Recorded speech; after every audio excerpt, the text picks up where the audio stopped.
All right, we head to Washington now, and the FDA coming out with some new guidelines today pertaining to everything from salt to e-cigarettes. One getting a stamp of approval, the other a deadline to dial it back. And NewsNation correspondent Allison Harris joining us live tonight from D.C. So, Allison, let's start with what's new when it comes to salt.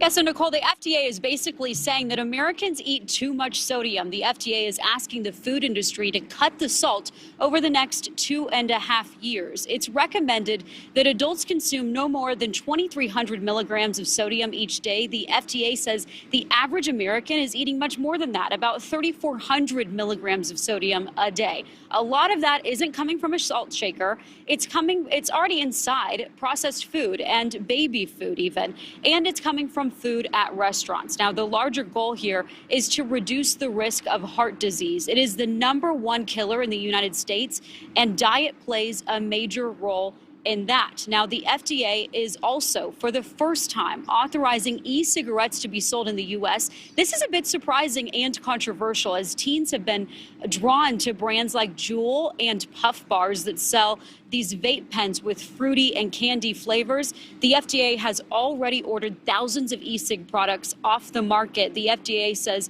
its reasoning now for authorizing these e-cigarettes under the brand name Vuse is because it thinks that there's a potential benefit that cigarette smokers may use these e-cigarettes to wean themselves off of cigarettes. The FDA believes that that outweighs the risk to youth. A CDC survey shows that in the past 2 years, the number of high schoolers who vape has dropped. Now, it also shows that there are as many as 2 million high school and even middle school students who vape. The data shows that about 10% of them use the Vuse brand that is getting approval by the FDA. Nicole?